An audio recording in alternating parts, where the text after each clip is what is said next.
Hey guys, this is Misty with Autumn's Boutique. I am coming to you guys. It's a little dark in here. I'm going to turn this light on here. So I had the window open, but then I had like this glow. So I'm sorry I haven't recorded in the last 2 days. I'll tell you about the whole adventure in a few minutes. I just wanted to be able to come to you guys, be able to post, trying to post on a regular basis. It's not always easy, so we'll see how that goes. I'm going to try to continue. I can't print any more stuff yet until Monday. I pay Epson a monthly fee and they send me ink and stuff. And there is this thing on Epson printers called a maintenance box. I was having some issues last week with stuff not printing correctly. So I had to do like a printer head cleaning, which kind of dumps all the ink that's in there into that maintenance box. And then once that gets full, you can't print anymore until they send another one. I did look, they shipped it yesterday. On the 7th, so I should get it by the weekend, and once I do, I can start printing stuff. However, I have a ton of stuff over here, and I can't see it. There we go. All this stuff right here is stuff that's printed, that's just waiting for me to, here we go. It's just waiting for me to cut it. I'll probably work on that tomorrow. I'm not going to do a whole lot of anything today. After Monday and Tuesday traveling, I am exhausted. I'll tell you about that in just a second. I did get my new glasses, so I've got two.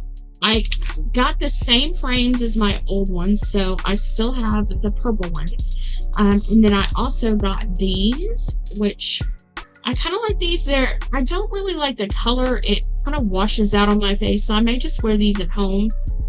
Or no, I may take them and wear them at school too. So I got that one. And then I also got this one, which I kind of like these. The colors are kind of cute. So they're bifocals. My other ones were progressive. But I was having trouble with the in-between, which is I had thought I would need it for the camera, for the computer, but unfortunately I did not really need that. So here's the other ones. These are exactly like the ones I had. So these are the ones I've been wearing for like a year. I get it from McCall, which is an online one. My insurance kind of sucks.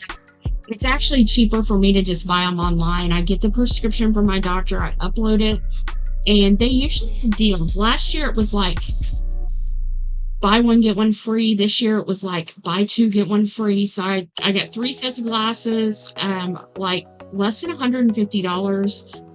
All of them are bifocals. My ones last year were progressive, no line progressive glasses, and they were great. I got 2 different frames. I didn't like one of them, so I kind of wore it at home, but then I got to where I didn't even wear it at home. I just kind of got rid of it. You don't need more than one pair unless like you're doing sunglasses or something, but I like to have variety. So I did try that one with the clip-on glasses, and I did that for a year. The problem is you have to, if you want to keep all the different little attachments to go on it, you have to get the exact same frames every year, or else you have to rebuy all of them in whatever frame style you get. So it was kind of cool. The problem was for me, it kind of made me feel like I had tunnel vision, because you clip it on and it's like extra thickness for your glasses. And the base frames are, you get like one of 3 color choices. You can do clear, you can do black. I think they even have like a turquoise one. And again, I did do those for a while. I really loved all the different frames, but honestly, I didn't wear them that much. I pretty much stuck to 1 or 2 different like attachments for it. And when I went to get it back, because each of those is like $25 or something like that for each the outer frame that's on there. And I was just like, use this much from Pear. So I just didn't, when I got mine last year, I didn't do that. I went through Nicole, and I really liked all progressives. These are no line bifocals, which I love, because my biggest problem is seeing far away. So when I'm in the classroom and trying to read the board, sometimes I struggle. And then up close, so sometimes I have trouble even looking at my watch, because everything's kind of blurry and I kind of have to do the whole trombone thing because I'm getting older. So I was like, well, let's do bifocals, because the problem I had with the progressives is the mid-range. And it worked great sometimes. It depended on what I was looking at. I think I tend to sit further away from my computer than I thought. So it really didn't help me for my computer, especially the one at work. It sits further back. So that didn't help me at all. I could see it sometimes depending on how bad my vision was. Since I'm diabetic, my vision kind of goes up and down depending on how well maintained and controlled my diabetes is. So it tends to be very well controlled now, so I don't worry too much about it. All right. So my daughter just got back with her laundry, so she may get a little bit noisy. I may have to pause it for a second because she sometimes likes to come in and talk. I'm going to apologize for my hair because I'm exhausted. I'll tell you about it. So let me tell you about it. So my trip was to Boston. I was supposed to leave from DFW at 7 a.m. on Monday, and then I had a layover at LaGuardia in New York. It was going to be a 4-hour layover. I couldn't do anything about that. And then it was supposed to be like an hour and a half to Boston. So I was supposed to be to Boston by, I don't know, 5 p.m., something like that. Because the event I was going to, the Case Method Institute, or CMI, which teaches you how to teach students through using these cases, which has been incredibly successful in teaching students mainly history for longer periods. So the problem with history is students learn only what you want them to learn, and then they quickly forget. So you have to make it interesting for them so that they remember it. One way that I did that last year was by doing debates. And I would have these debates in class, and it wasn't traditional debates. It's just kind of what I called it. So what I would do was I would start off, because these are sophomores, most of them haven't done dual credit before. So it's a challenge trying to get them to the point where they're able to look at these primary sources and be able to analyze them. So what I did was I started off by having them read and relay to the rest of the class what they were reading. So let me pause this for just a second so that, because she's coming in. Sorry. All right. Okay, so I was telling my daughter that I was recording so she would know, so I couldn't really talk to her. And my AI on my phone decided that I was talking to her, which, by the way, she has a British accent because anyways, so I had to turn her off. So let me tell you about the trip. So that was the plan. I would get there early enough. They had a panel that they were showing, going to do. You check in first, get your name badge and stuff, because this was, like a professional development conference type thing. And then serve dinner, and then you would be able to talk to the panelists who were actual teachers that had been using this method successfully, and do like a Q&A kind of thing. And that was supposed to be from 7 to 8:30 at Harvard Business School in Cambridge, Massachusetts, Boston. Anyway, so that was the plan. I was trying to get there early. So there was a problem when I booked my flight. I wasn't able to book a straight through flight because my school email got hacked at the beginning of June while I was out of town, and they locked down my email for like a week. So I told the people at the Case Method Institute that my email was locked down, so I wasn't able to schedule my flights, make sure that they were sending me emails to this other email address. Well, they connected me so I could schedule my flight. The problem was, while my email was shut down over that week, they sent instructions on how to schedule your flights. And so if I had just scheduled it when it first happened, then I could have been able to get a straight through flight, and I would have been able to get there pretty early and maybe be able to go look around and do some sightseeing. I'd never been to Boston before, so that was the idea. That would not have been it. That would not have happened. Just FYI, I'll tell you why. So what happened is I get to New York. By the way, when I left Texas, it was like 95 degrees, sunny, humid, miserable summer weather, right? I get to New York, it's stormy. So this is about a 3.5 hour flight, give or take, from DFW to LaGuardia, right? Over Washington, D.C., the pilot comes on and says, told to do a holding pattern. So on these Delta flights, they have these screen things that you can actually see your progress of the flight across it. All of a sudden, you start seeing us doing donuts around Washington, D.C. Not even kidding.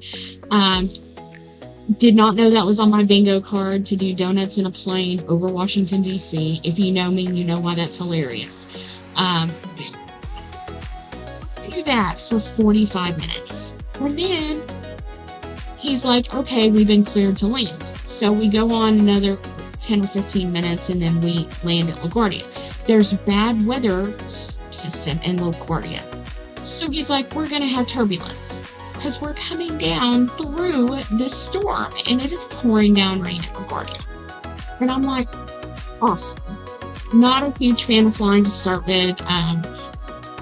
Takeoff and landing are always my most stressful times. I have ear problems, so being on planes is not fun, and that up and down. I also get motion sick. So while we were doing these donuts, we were going up and down and up and down. And let me tell you, those pills that they give you for motion sickness did not help. So by the time I get off this plane, I have a roaring headache, because that's how my motion sickness kind of manifests. Is my eyes and my brain don't quite connect. When that happens, I end up with like this massive headache. So last time I got off the plane, had a headache. Never been to New York, so here I am stuck in an airport for 4 hours, right? Theoretically. Remember, rainstorm. So we touched down around 12:30, something like that, Eastern time. So that was like 11:30 here, or something like that. So we touched down, I'm at the airport, I find where I need to go for my next flight, because once you're in the airport, you don't have to go through TSI or anything like that again. So I get to where I'm supposed to go, and I just kind of chill there. Well, I know that I'm going to be there for 4 hours, so I'm hungry. I've been, had to leave my house at like 4 a.m. to get 2 hours early to the airport and all that. So I haven't really ate. All they give you on the plane is like these breadstick things, or, pretzels or whatever. I got to go to the bar, but still hungry. So the two options I have, a hamburger place or a pizza place. And both of these places, of those things, is $25 a piece. Holy cow. And then they add a drink, and it's like $40, because the drink is like $5 more. So what I end up settling on is the club sandwich with french fries. No drink. I get water, because I did have a drink in my bag that I had got at DFW while I was waiting for the plane. So I did have a drink, and I was like, oh, I'll just drink that. So he did bring me some water, but it still was like $35. And I was like, oh, gosh, that club sandwich was not worth $35. So anyway, I eat, and then I am like, well, I'll go on and go to my gate. Well, my plane gets delayed 4 times. They changed the gate 3 times. And then they finally let us on the plane, and they make us check our bag, which they don't charge us for. They make us check our bag. because I had two bags. I had like a teacher bag that was like my on plane stuff, and then I had a small carry-on because I was only going to be there like 24 hours, so I didn't have a ton of bags. They did tell us it was going to rain, so I brought a raincoat as well, different pair of shoes and things like that. So my other bag wasn't really that heavy, so they made us check that. Like, he didn't even give us an option. He's like, "Oh, y'all are gonna have to check yours because it's a small plane." I'm like, "Okay." So while they're having to do this for all of these people, like half of the plane, they made us check these. They make us sit on the plane for an additional 45 minutes while they add all of the extra luggage under the plane that they make us all check at the door. So I actually got a window seat this time. So on the plane there, I was on an aisle seat, which I kind of liked because I had a little bit more freedom. And then I had a window seat on the way from LaGuardia to Boston. And it was very much at the back of the plane, like row 19 or 20. It drip, like rain drips on me throughout the plane. Literally, it was a 30-minute flight. It was like, as soon as you go up, you're back down. And I'm like, okay, I'm just getting for it. But literally, I kept getting like raindrops on me. I don't know where the water was coming from, but it was like periodic. I thought there was a kid behind me or something like throwing water, but I just eventually was like, no, it just has to be, from the plane. I just let that go. Again, 30-minute flight. By the time we get to Boston, it is 7:30, 7 o'clock, give or take. The registration was only going to be open till 8:30. Like, okay.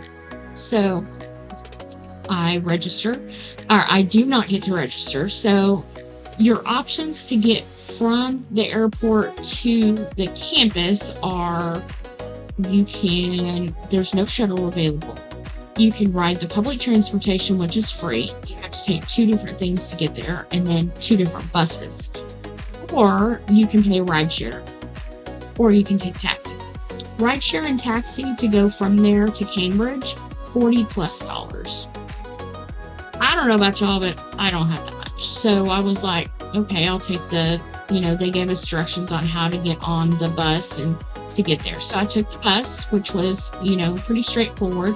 Then it took me to the South Terminal, which you then get on a train. Did not know, thought that was another bus. Get on the train, and then you take the train to Harvard Square. I'm like, great, pretty straightforward. What do I do when I get to Harvard Square? Well, by this point, it was 8:30. So registration was closed and they were done with the payroll. I'm like, well, crap, I guess I just go to my hotel, which, by the way, is like a mile away from where the bus stops. Well, there is a shuttle from there to the hotel, but it stops running at 8 o'clock.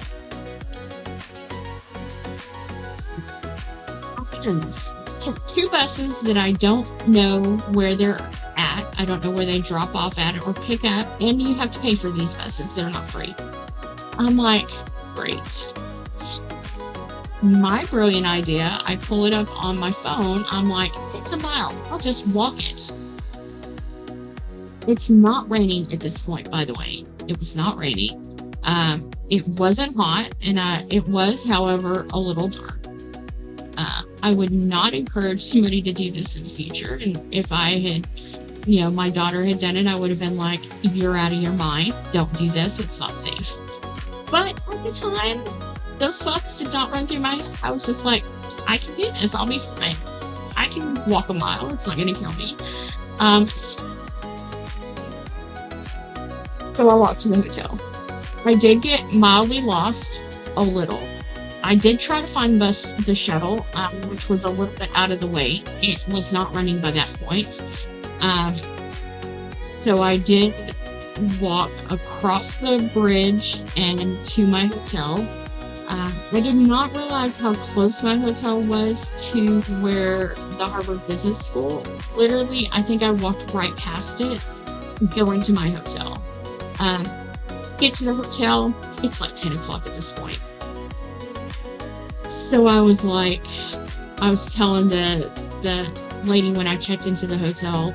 Uh, and she's like, "You walked? That's a walk." I was like, "Yeah, I know, it's fine." She's like, "Let me give you a drink for all of your, your travel day stuff." And I'm like, "Okay, that's great." So I got me a couple of things to eat, and I went up to my room. After we did the, swipe your card and they'll put a hold on it, that kind of thing. I'm like, okay. So I went to my room. Oh, wait, it was 3 separate rooms. It was like a huge suite. I wish I had got to spend more than 6 hours in there because it was gigantic. It was amazing. It was like a whole sitting room attached to it. It was like this huge sitting room and then this big bathroom combo, like hall thing. And then it was like the sink and stuff was on one side. There was a hall from the sitting room to the bedroom, and then there was a gigantic bathroom. But there was nothing in the bathroom to set anything on. Like there was a toilet in the corner, and then way on the other side of the bathroom was the shower, which was not huge. It was just a regular shower. It's almost like an accessible bathroom because it was so big, and everything was so far apart. I don't know if it was or not, but it seemed like maybe it was because it had a lot of like handles and stuff in the shower. So maybe I ended up with an accessible room and I just didn't even realize it. Anyway, and then the bedroom was, gigantic as well. It was great. I really wish I had got to spend more time. I did not, however. Everything started the next morning at 7:30, so I wanted to make sure that I got there early because I had not been able to check in the night before. I get up and it's pouring down rain. The system that had been in New York the day before, welcome to Boston. It was now in Boston. I'm like, awesome. So I was absolutely not going to walk all the way to where, the conference is being held. I did bring a rain jacket. Thank goodness. I went on and packed that. I was concerned that it would be too big, but nope. Once I got to the center, I unpacked my rain jacket, put it on, because I brought 2 jackets. I brought one that's kind of like this. It's just cotton, and it had a hoodie on it.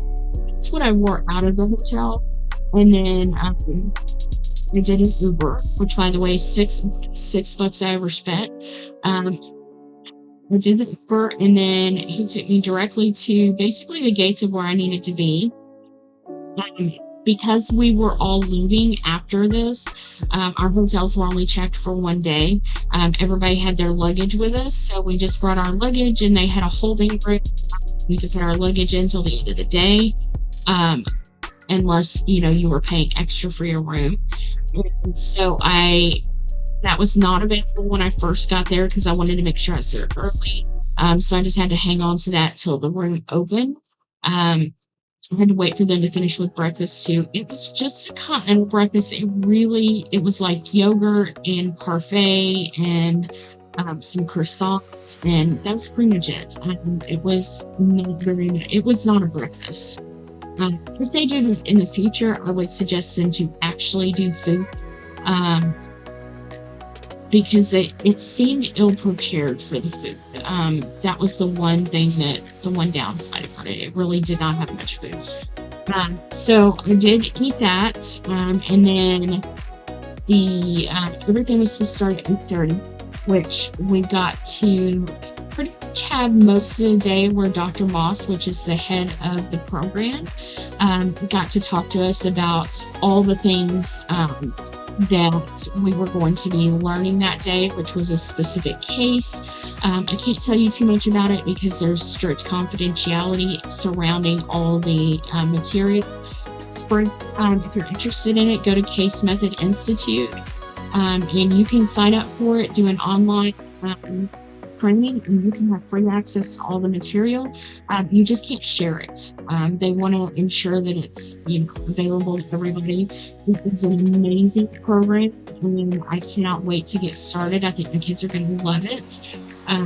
But sidebar, the first session was basically just him talking about kind of the background of the program, and that lasted for about an hour and a half. I did, while I was there, find 3 other teachers that were from my same school that were there doing the same training. I knew 2 of them were going to be there because they had seen my Facebook post, and then we found another friend while we were there. So there were 4 of us all from the same school. We don't all teach the same thing, but we're all kind of the social studies world. So I think it's awesome. After that, we went and did small group stuff. So they had us prepare ahead of time a that we were going to look at. So we went into small groups in another building, and we were all able to talk about it and work through it and discuss it and what we thought, where we thought, all the things. And then they served us lunch around 11. The lady that was doing ours did us a disservice. She thought that they were going to be doing them, I guess, each room one at a time. So by the time she told us we could go, all of the good stuff was gone. So we just kind of got left with the leftovers. But, I mean, it was so good. It was boxed lunch. It had like a, salad, apple, cookie, sandwich. I ended up with a chicken sandwich, which was okay. I would have preferred to have a turkey sandwich, but the chicken was okay. It was just a piece of chicken breast with I think it was roasted red pepper on it. It wasn't tomato, it was like pepper. It was pretty good. I didn't eat it all, but I ate probably like half. We got to talk and eat all at the same time. That's when we found the third person that we didn't know was there. I'm terrible with faces and names. So he had walked by me and waved at me earlier in the day, and I was like, oh, it's familiar, but I don't know who that is. And I told the guys, I was like, I don't know that I know that guy, but he just waved at me, and they're like, oh, okay. But when I saw one of the ladies that I did know was there, she's like, oh yeah, so and so's here. I was like, oh, that must have been the guy that waved at me. So that's kind of funny. So we went from there back to the auditorium that we were in. And we got to basically do the case as if we were the students, and actually see how the master, which is Dr. Moss, actually does this. Which, by the way, they have recordings of real cases that they do with real students available as well, which is cool. But the fact that we got to do it as if it was us, and there were 500 people there, by the way. So, which is probably 4 times bigger than he's ever had, in one session. So there were so many people that were, answering questions and stuff, and we got to actually see all the things that were done, and how to do them and what it looked like. So that was amazing.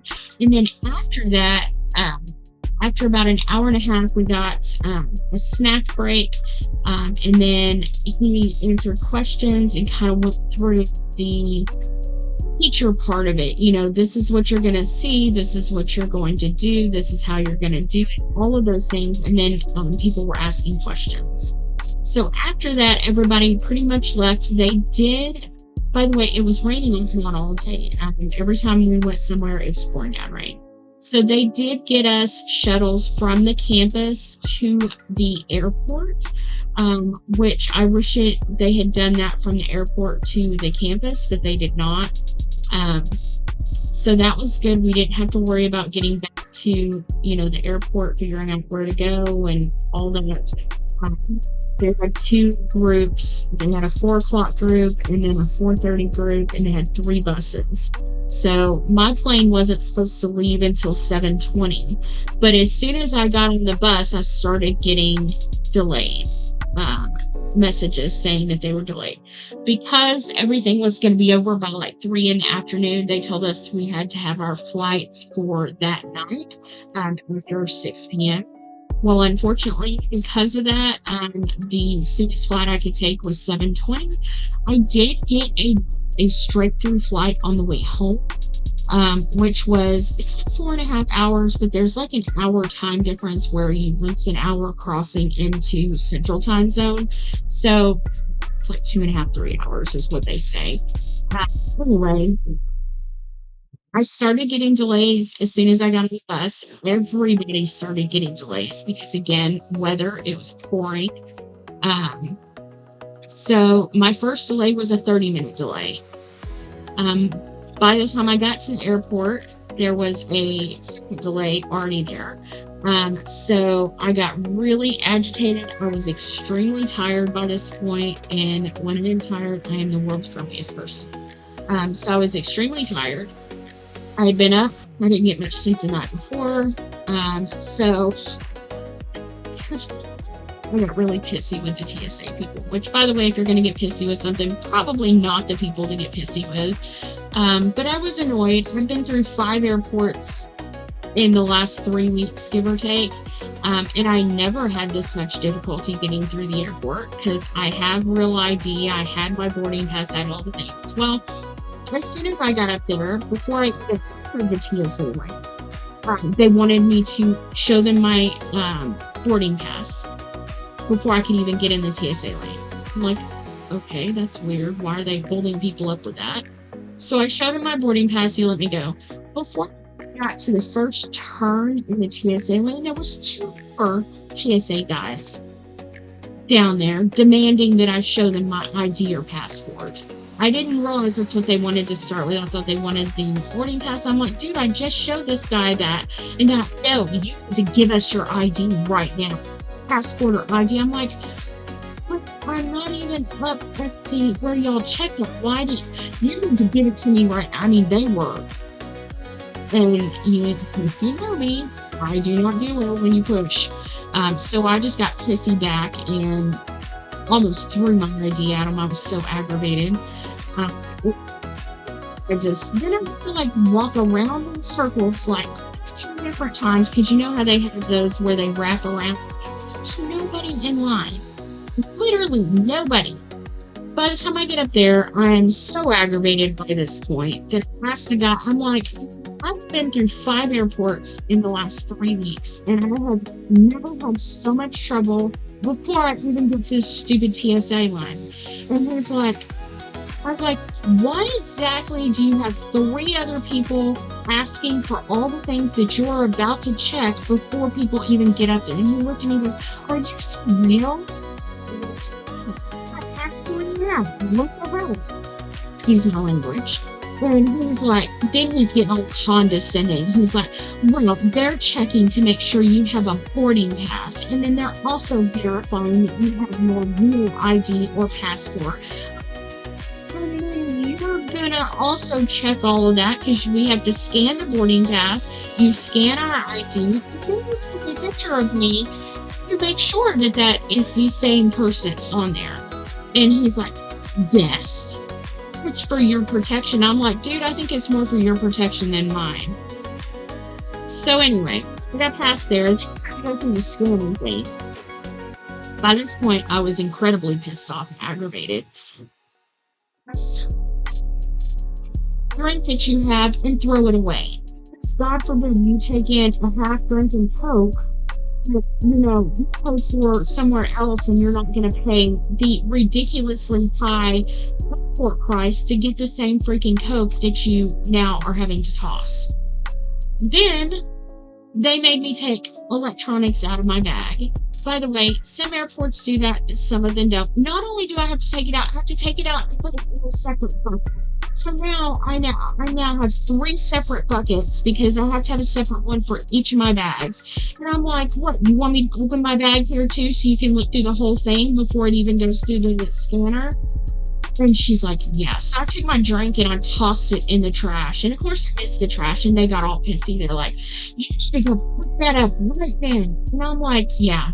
So by this point, I was about ready to kill somebody. I was so mad. So I went and got it. I threw it away. And then I had to wait to go through the scanner. Because why not? So then I went through the scanner. All my stuff came back. No problem. So I got through there. And I felt so bad because the lady in front had a baby and a dog. Like a service dog. And I looked at her and I go, ma'am, I feel so bad for you. If it's this difficult for me, I don't even know what the things. And she's like, yeah, tell me about it. So then I have to find my gate. Which, by the way, is on the other side of the freaking airport.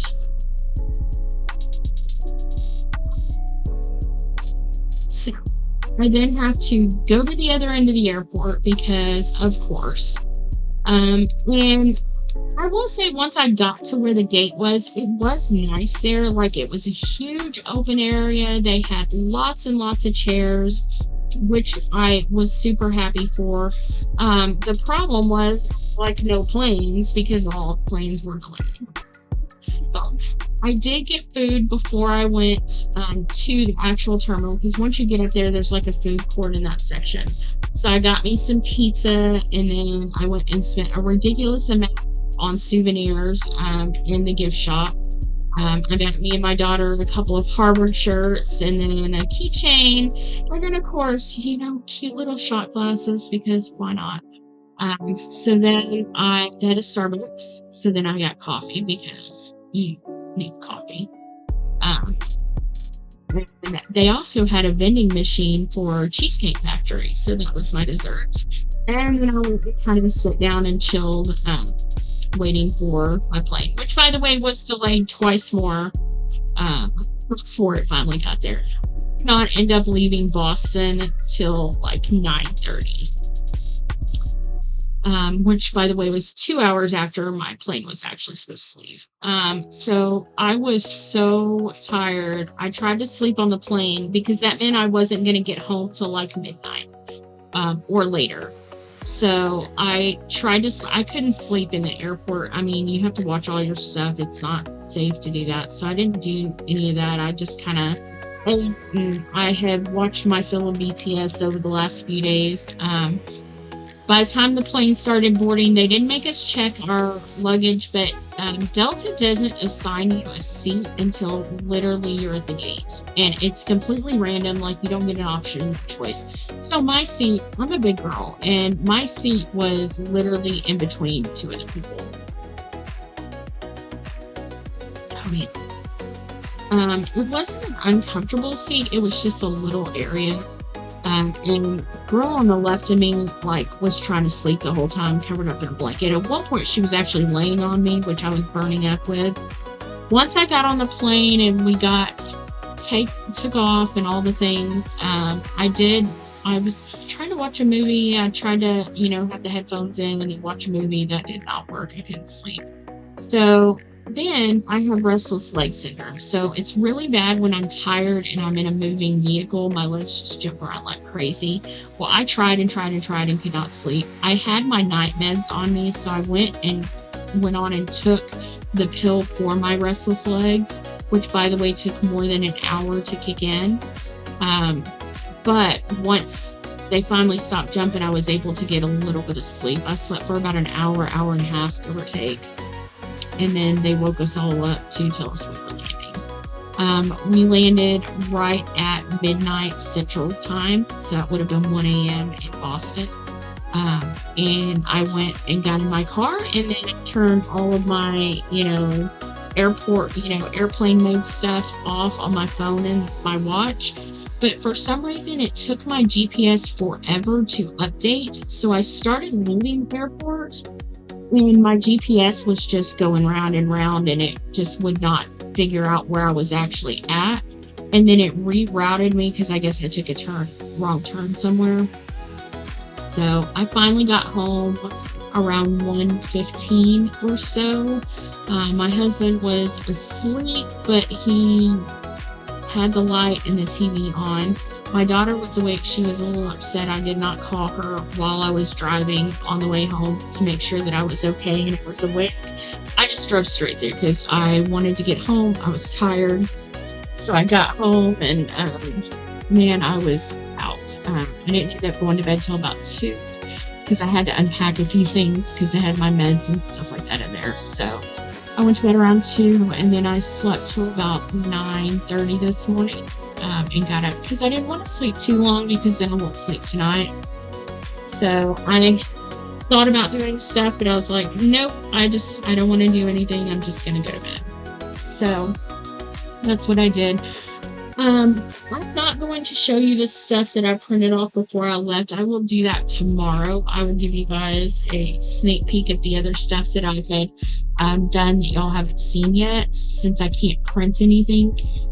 I will probably work on that tomorrow, I'm not gonna do it today because I'm tired. I just don't feel like it. So I'll work on cutting all that stuff out. And then once I cut it out, I leave it for my husband. He does the gluing because he's way cleaner than I am.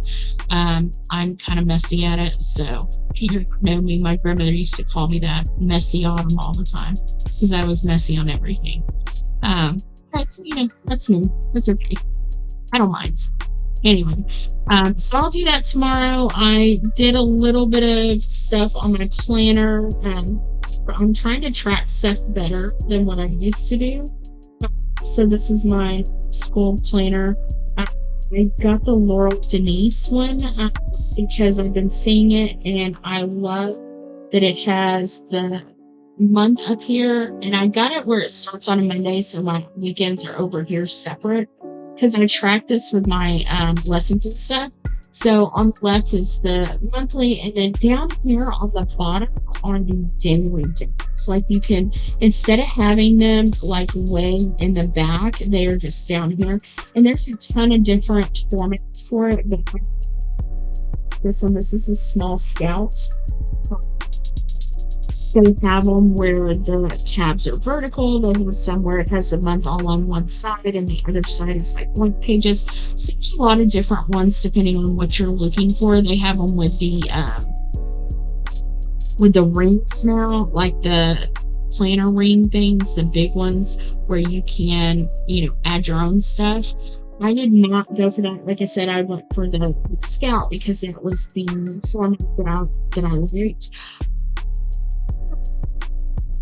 So I'm working on that today, and then tomorrow I'll probably start cutting some of that stuff. I'll probably get most of it cut in one day. That way we can go on and get them glued and stuff, and then I can put them in the computer and start printing labels and stuff like that. And then once we do that, we're going to release them.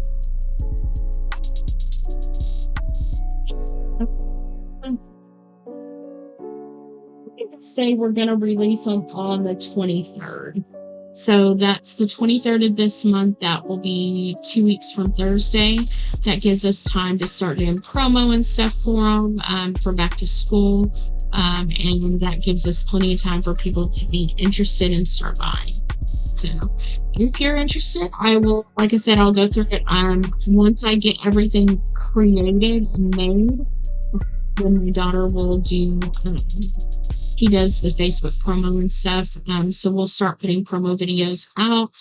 And I will take pictures for our website. Nothing will release until I put all of that online, and it will release that day. I will say we'll do the release at 6 p.m. We'll do 6 p.m. That'll be a good, that's kind of a good round time. By then people are off work, they're home. And we can go from there. All right, guys. Well, that is it for today. I didn't give any husband updates because I don't really have any. He was acting like a fool on Monday while I was in the airport stuck in New York. I had to call in reinforcements with my in-laws. To call them and say, call your brother and tell him to quit acting like a fool because he's not listening to our daughter. Because he was just being difficult. So they called him and they were like, you need to go chill, lay down, rest.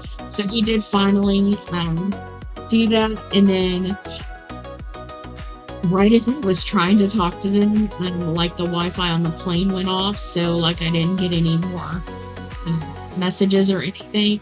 I couldn't send them any more messages or anything. So the Wi-Fi only works, I think, when you're like at cruising altitude. Like it doesn't work when you're landing or taking off. They kind of turn it off to that point. But you do get free Delta Wi-Fi. I have to say that I really like the Delta planes. They were comfortable.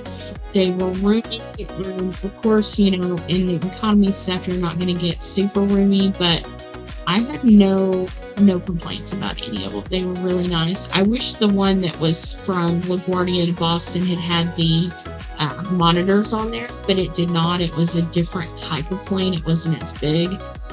So if that was my only complaint, I will have to say that if I fly in the future, I'm not going to fly with Southwest anymore because their planes were so tiny and cramped. I just was not happy with that. But going forward, I really liked Delta.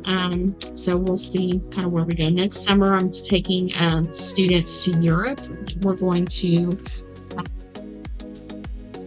London, Paris, and Rome in about 9-day trip, something like that. So hopefully, everything works out that way and we're able to do the trip and all the stuff and not have to worry about hubby. My daughter was going to go as a chaperone with me, but because of how everything is right now, we decided to wait. If I need her as a chaperone later, I can always add her. So that's not something that we have to have right now. So we're going to do another meeting later on and see if we can get more kids signed up. And they do not have to be kids from my school. So if you live in the North Texas area and you're interested in possibly doing this, say hey. Send me a private message or something. I'm happy to talk to you about it. All right, guys, I'm going to let you go. That's it for today. I will do another video tomorrow and show you all the stuff that I'm working and give you a heavy update. Now that I'm home, I can actually do this. While I was out of town, I couldn't really do it because all I got was hurry, I miss you. It's good to know, but I didn't really get any, good day, bad day, that kind of thing. He did finish antibiotics today, and they did blood work yesterday, and his white blood cells count was still high, but it was lower than it was when they took it a couple weeks ago. So it was at 20. When he got out of the hospital, it was at 12. When they took it at the doctor's office a week later, it was at 20. And now they took it yesterday and it was at 15. So it is coming down. I don't know what that's going to look like without him on antibiotics. So we'll see how he does without them. We did finally get his headaches taken care of. She changed his migraine medicine, which seems to have helped. All right, guys, I'll talk to you tomorrow. Have a great day. Bye.